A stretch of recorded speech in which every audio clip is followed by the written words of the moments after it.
अस्सलाम वालेकुम। आज के इस नहायत अहम और तफसीली एक्सप्लेनर में आप सबको खुशामदीद। अपना कीमती वक्त निकालकर हमारे साथ जुड़ने का बहुत बहुत शुक्रिया। देखें, आज हम वर्क प्लेस डिसिप्लिन और एम्प्लॉय मिसकंडक्ट के एक बहुत ही संजीदा कानूनी मसले पर बात करने वाले हैं। ये जानना वाकई बहुत ज़रूरी है कि दफ्तर में डिसिप्लिन कायम रखने के ठीक कानूनी तकाजे आखिर होते क्या हैं। मेरी आपसे गुजारिश है कि इस जायजे के आखिर तक हमारे साथ ज़रूर रहिएगा, क्योंकि आज बहुत सी ऐसी कानूनी पेचीदगियां बिल्कुल वाज़ेह होने वाली हैं जो रोज़मर्रा के मामलात में उलझन पैदा करती हैं। तो चलें इस मौजू की गहराई में चलते हैं। अब अक्सर लोगों के जहन में ये सवाल आता है कि क्या सिर्फ ज़ुबानी शिकायत, किसी पर शक या गुस्से की बुनियाद पर किसी एम्प्लॉई का मिसकॉन्डक्ट साबित किया जा सकता है? अक्सर लोगों का ख्याल होता है कि महज इल्ज़ाम लगाकर या किसी गलत फहमी की बुनियाद पर किसी को जॉब से फ़ारिग किया जा सकता है।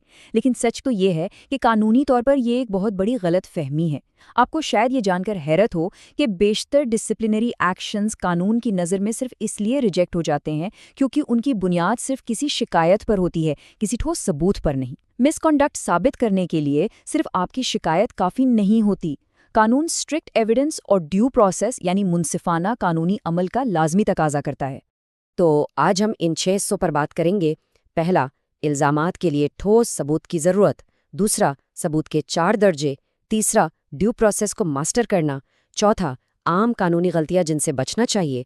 पांचवां, मिसकंडक्ट और क्रिमिनल ब्रीच ऑफ ट्रस्ट का फ़र्क। और आखिर में अमानत, अदालत और रहनुमाई। अगर आपको ये एक्सप्लेनर फ़ायदेमंद लगाई तो ऐसी मज़ीद गाइडेंस के लिए ज़रूर सब्सक्राइब करें और एचआर या कॉर्पोरेट मैनेजमेंट से जुड़े दोस्तों के साथ इसे लाजमी शेयर करें। चलिए शुरू करते हैं अपने पहले हिस्से से, जो है इल्ज़ामात के लिए ठोस सबूत की ज़रूरत। देखें, पाकिस्तान में एम्प्लॉयमेंट कंडीशंस को गवर्न करने के लिए industrial and commercial employment standing orders ordinance 1968 और Punjab shops and establishments ordinance 1969 बुनियादी अहमियत रखते हैं। कानून के तहत कोई भी डिसिप्लिनरी एक्शन दरअसल एक जंजीर की तरह होता है। पॉलिसी का वजूद, एम्प्लॉय की आगाही, वायलेशन का वाकया, कंटेक्सचुअल प्रूफ, नुकसान का अंदाज़ा और दिफा का हक, ये सब लिंक्स आपस में जुड़े हुए हैं। अगर इस लीगल चेन का एक भी कुंदा टूट जाए तो एम्प्लॉयर का एक्शन कानूनी तौर पर इंतहाई कमज़ोर हो जाता है। और यही वजह है कि प्रिवेंटिव कंप्लायंस के लिए लीगल ब्रिज एलएलपी जैसी ग्लोबली केपेबल लॉ फर्म से इब्तिदाई मशवरा करना एक बहुत अक्लमंदाना कदम है, ताकि शुरू से ही आपका कोई भी कानूनी लिंक कमज़ोर ना रहे। अब आते हैं अपने दूसरे अहम हिस्से की तरफ, सबूत के 4 दर्जे या 4 टियर्स ऑफ एविडेंस। ये दरअसल वो बेहतरीन और स्ट्रक्चर्ड अप्रोच है जहां जज्बात या अंदाज़ों की कोई जगह नहीं होती, बल्कि फैसले ठोस हकाइक पर किए जाते हैं। एक मजबूत केस इन 4 बुनियादी पिलर्स पर खड़ा होता है: foundational evidence, observational evidence, digital evidence और फाइनेंशियल एविडेंस। ये चारों जब मिलते हैं तो एक निहायत काबिल एतबार फ्रेमवर्क बनाते हैं। सबसे पहले है टियर 1 यानी फाउंडेशनल एविडेंस। इसका बुनियादी मकसद ये फिजिकल प्रूफ पेश करना है कि भाई जिस रूल की खिलाफवर्जी हुई है, क्या एम्प्लॉय वो पहले से जानता भी था या नहीं। अगर कोई पॉलिसी कभी ठीक से कम्युनिकेट ही नहीं की गई तो कानूनी तौर पर उसका कोई वजूद नहीं होता। ऐसी air tight HR policies, employment agreements और कॉन्फिडेंशियलिटी क्लॉजेज ठीक से ड्राफ्ट करवाने के लिए आप लीगल ब्रिज एलएलपी के एक्सपर्ट्स की खिदमत हासिल कर सकते हैं, जो डिस्प्यूट्स को पैदा होने से पहले ही रोकने में मुकम्मल महारत रखते हैं। फिर आता है टियर 2, जिसे हम ऑब्जर्वेशनल एविडेंस कहते हैं। इसमें फिजिकल रियलिटीज शामिल हैं, जैसे सीसीटीवी फुटेज और विटनेसेस। यहाँ सबसे अहम नुक्ता ये है कि गवाहों के मुबहम या गोलमोल बयानात कानून में बिल्कुल तस्लीम नहीं किए जाते। बयान का बिल्कुल स्पेसिफिक होना लाजमी है। और हाँ, सीसीटीवी फुटेज को एक ठीक सबूत बनने के लिए ज़रूरी है कि क्लिप किसी भी तरह मैनिपुलेट ना हो और उस पर डेट और टाइम स्टैम्प्स बिल्कुल वाज़िह नज़र आ रहे हों। इसके बाद है टियर 3, जहां डिजिटल एविडेंस की बात होती है। आजकल व्हाट्सएप चैट्स, ईमेल्स और सिस्टम लॉग्स हमारी दफ्तरी जिंदगी का अहम हिस्सा बन चुके हैं।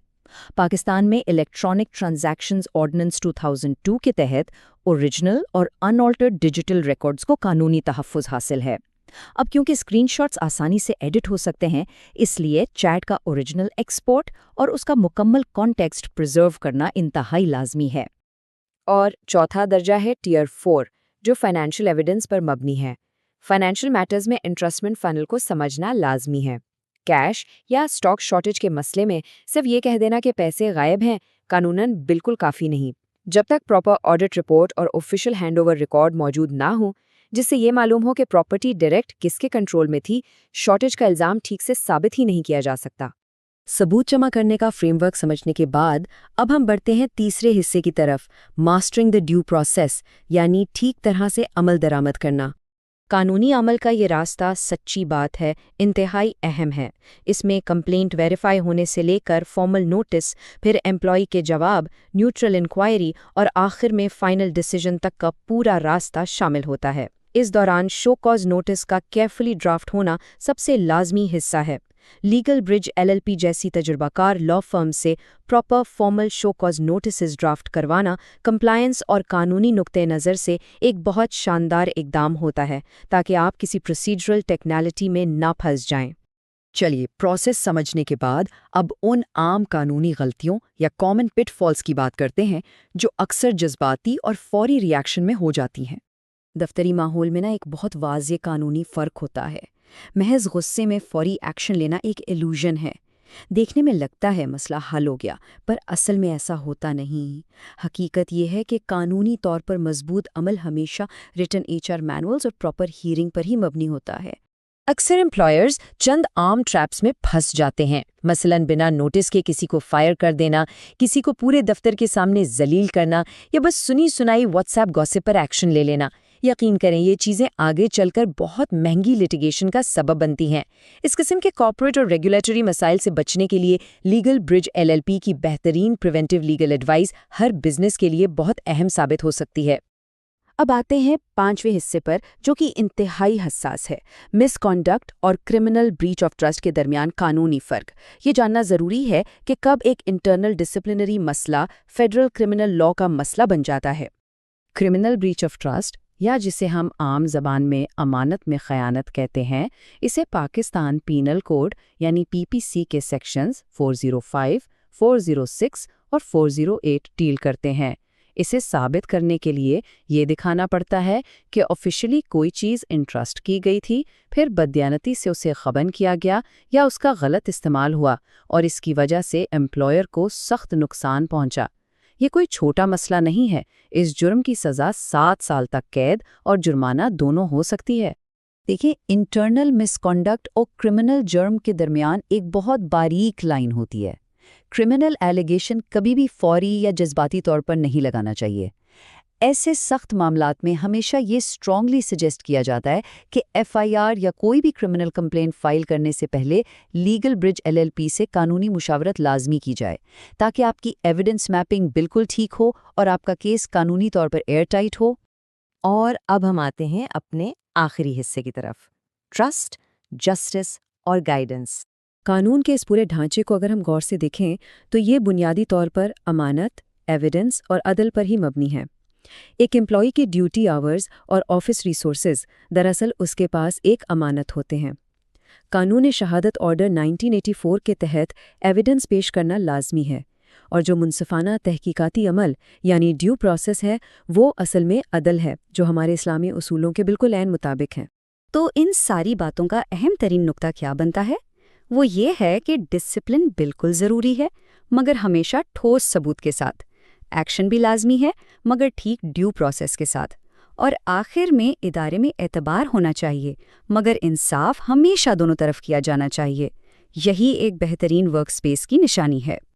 आज का ये तफसीली तजिया दरअसल इस पेचीदा मौजू पर वजाहत फराहम करने की एक मुखलिसाना कोशिश थी। अपना कीमती वक्त निकालने और आखिर तक हमारे साथ रहने का बहुत बहुत शुक्रिया। अगर आपको लगता है कि किसी की भी इस मालूमात से मदद हो सकती है तो इस एक्सप्लेनर को उनके साथ लाजमी शेयर करें। आखिर में, चाहे बात कॉम्प्लेक्स डॉक्यूमेंट्स ड्राफ्ट करने की हो या कॉर्पोरेट और रेगुलेटरी मैटर्स में डिस्प्यूट हैंडल करने की,